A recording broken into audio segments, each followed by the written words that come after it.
Hello everyone, welcome to Learner B. I am Shivani Chauhan. इस video में हम लोग देखेंगे क्लास 7th हिस्ट्री की बुक का chapter 9 the making of regional cultures का पार्ट 3। फाइनली चैप्टर कंप्लीट हो जाएगा। थोड़ा सा लंबा खींच गया chapter, so sorry for this.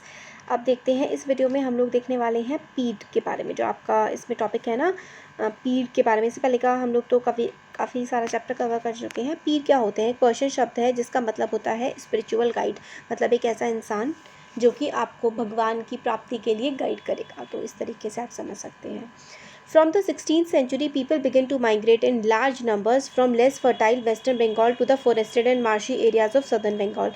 तो जो मतलब कम फर्टाइल था, जहाँ पे कम खेती बाड़ी होती थी, ऐसे इलाके से लोग जो है ईस्ट बंगाल वाले रीजन में जाने लगे, जहाँ पे अच्छी खेती बाड़ी होती थी। वहाँ पर चावल उगाया जा सकता था, और इसीलिए वहाँ, क्योंकि वहाँ पे समुद्र भी था, तो वहाँ पे क्या होने लगा कि जो मछली पालन है वो काफ़ी ज़्यादा किया जाने लगा। शिफ्टिंग कल्टीवेशन होने लगा, जंगल काट करके वहाँ पर खेतीबाड़ी होने लगी। और often tribals merged with the new communities of peasants. जो ट्राइबल्स थे, जो कबीलाई लोग थे, जो वहाँ पर पहले से रहते थे, और जो किसानी कम्युनिटी बाहर से आई थी, उनके साथ वो घुल मिल करके रहने लगे लोग वहाँ के।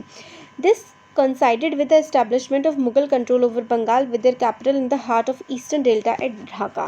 तो यही सब जो चल रहा था, इसी समय पर जो है क्या हुआ कि जो दिल्ली सल्तनत थी उसका साम्राज्य भी बंगाल वाले रीजन पर आ गया, और ढाका के पास का इलाका जो था वो उनकी राजधानी बना। Officials and functionaries received land and often set up mosques that served as the centres for religious transformation in the area. तो जो ऑफिशियल्स थे, जो वहाँ पे कामकाज करने वाले लोग थे, उन्होंने मस्जिद वगैरह बनाए, और वहाँ पे क्या होने लगा कि जो रिलीजियस कल्चर सा डेवलप होने लगा, रिलीजियस ट्रांसफॉर्मेशन होने लगा। वहाँ के लोग जो पहले मेनली हिंदू होते थे, या उनके अलग अलग और दूसरे लोकल धर्म होते थे, अब वो काफ़ी इस्लाम में भी कन्वर्ट होने लगे थे। इसलिए तो आज का जो बांग्लादेश है वो मतलब इस्लामिक कंट्री है, क्योंकि वहाँ पे काफ़ी सारे लोगों ने इस्लाम को अपना लिया था। Early settlers sought some order and assurance in the unsuitable condition of new settlements। तो जो अर्ली सेटलर्स थे, जो जल्दी पहले वहाँ पर बसे हुए थे, उनको थोड़ा सा अनस्टेबल सा लग रहा था ये नई कंडीशंस में। these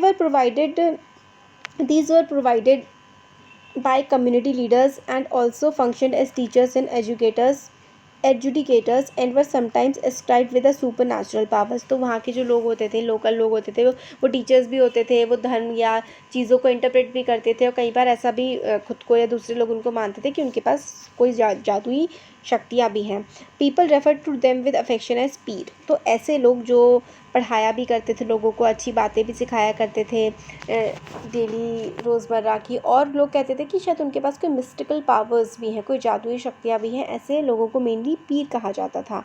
this term included saint और Sufis and other religious personalities, daring colonizers and deified soldiers, various Hindu and Buddhist deities and even animistic spirits। तो कई तरीके से सूफी संत बोला जाता था उनको, या पवित्र आत्मा, या फिर है ना, बहुत सारे नामों से उनको बुलाया जाता था। The cult of pirs become very popular and their shrines can be found everywhere in Bengal. तो जो पीर का ट्रेडिशन था ना, कि पीर्स को मानने लगे, जो पीर बाबा होते हैं उनको काफ़ी ज़्यादा मानने लगा, और जगह जगह आपको पीर की मज़ारें और ये सब देखने को मिलने लगे बंगाल में। एनिमिज्म का मतलब होता है attribution of living soul to plants, कि जो भी है चीज़ है, जैसे कि प्लांट हो गया, एनिमल हो गया, या जो नॉन लिविंग चीज़ भी है कि उसमें भी जान है, इस तरीके की चीज़ें को मानना, इसको एनिमिस्टिक फिलॉसफी कहा जाता है। Bengal also witnessed temple building spree from the late 15th century which culminated in the 19th century. तो बंगाल में टेम्पल्स मॉस्क तो बनाए ही गए, टेम्पल्स भी काफ़ी ज़्यादा बनाए गए। 2nd and 5th चैप्टर में हमने ये चीज़ देखी भी है। और टेम्पल जो है और काफ़ी other religious structure were often built by individual or groups who were becoming powerful to both demonstrate their power and proclaim their deity। तो जो लोग अब अमीर होने लगे थे इस टाइम पर, वो लोगों ने मंदिर बनाने शुरू कर दिए, ये दिखाने के लिए कि वो कितने ज़्यादा ताकतवर हैं, और अपनी भक्ति को दिखाने के लिए भी। Many of the modest brick and terracotta temples in Bengal were built with the support of several low social groups such as Kolu, oil pressers and the Kansari, bell metal workers। तो काफ़ी सारे लोग जो गरीब भी थे, उन लोगों ने भी, सब लोग अपना पैसा कम्युनिटी का इकट्ठा कर करके छोटे छोटे मंदिर बनवा लिया करते थे। तो जो तेली माली ये सब भी हम अपने मंदिर बनवा लेते थे। Coming of the European trading companies created new economic opportunities. Many family belonging to these social groups availed of these। तो जो यूरोपियन पावर्स आई, तो काफ़ी ज़्यादा नई अपॉर्चुनिटीज़ भी, नई चीज़ें भी आईं, और पैसा कमाने के नए ज़रिए भी आए। तो काफ़ी ज़्यादा जो फैमिलीज थी उन्होंने इसका फ़ायदा भी उठाया। As their social and economic position moved they proclaim their status through the construction of temples. तो जिससे जिससे लोगों का क्या होता था ना, इकोनॉमिक स्टेटस बढ़ता जाता था, तो वो नए नए टेम्पल्स बनवाते थे ये दिखाने के लिए कि वो कितने अमीर हैं।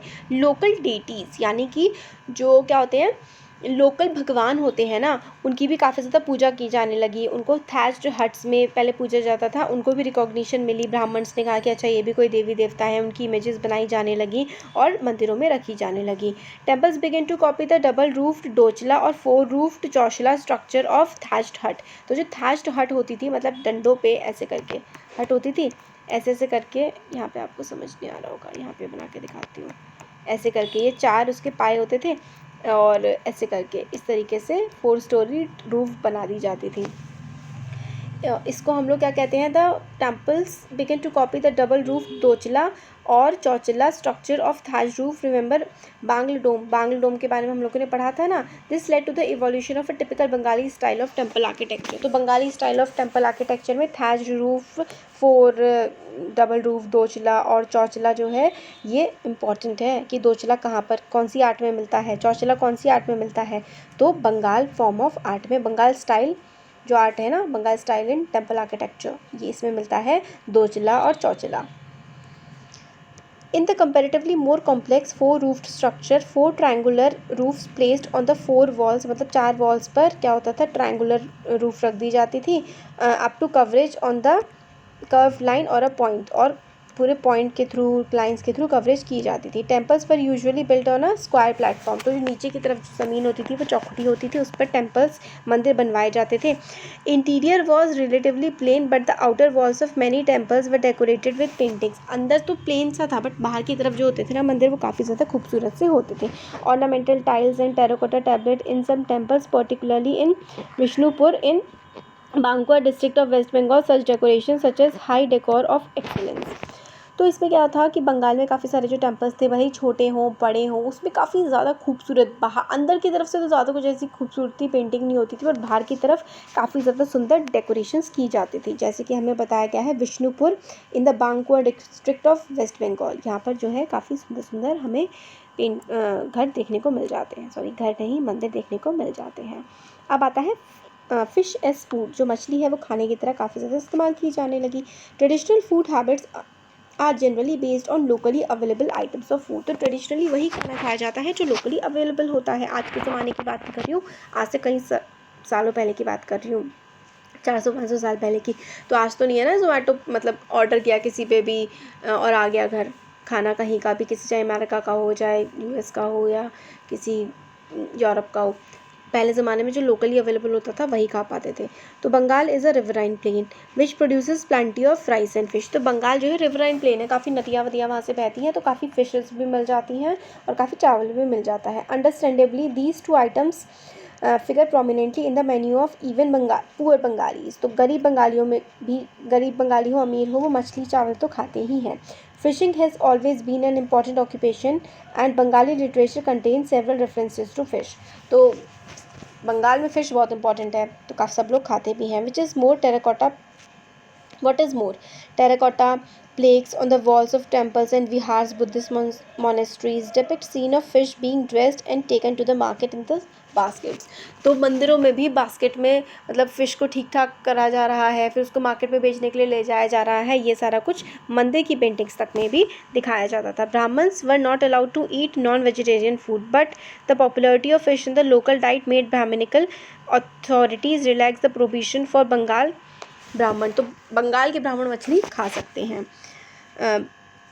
बृहद धर्म पुराण, जो बृहद धर्म पुराण है ना, 13वीं सेंचुरी का संस्कृत टेक्स्ट है, बंगाल को के ब्राह्मणों को परमिट करता है कि वो फ़िश खा सकते हैं। Fish being dressed for domestic consumption. तो फ़िश जो है उसकी ड्रेसिंग की जा रही है अच्छे से, यहाँ पे देखिए, कि उसको घर पे खाया जा सके। चैप्टर हो गया है कंप्लीट। अब जरा यहाँ पे देखते हैं, छोटा ज़्यादा कुछ बचा नहीं था इसमें। Emergence of nation state in Europe. तो नेशन स्टेट का मतलब होता है देश, जो देश की भावना, एक नेशनलिज्म की, राष्ट्रवाद की भावना किस तरीके से यूरोप में जनरेट हुई थी। तो till the 18th century people जो थे ना यूरोप के, वो खुद को देखते थे कि भाई हम तो एम्पायर के अंडर आते हैं, जैसे कि ऑस्ट्रो हंगेरियन एम्पायर, या फिर चर्च के मेंबर्स हैं जैसे कि ग्रीक ऑर्थोडॉक्स चर्च के।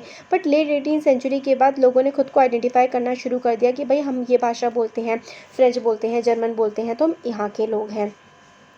फिर उसके बाद भाषा के आधार पर होने लगे। फिर Romania school text book began to be written in the Romanian rather than Greek, and in Hungary Hungarian was adopted as the official language instead of Latin. तो जो लोकल भाषाएं थी उनको काफ़ी ज़्यादा तवज्जो दी जाने लगी 18th सेंचुरी के बाद से। These and other similar developments created consciousness among the people that each linguistic community was a separate nation.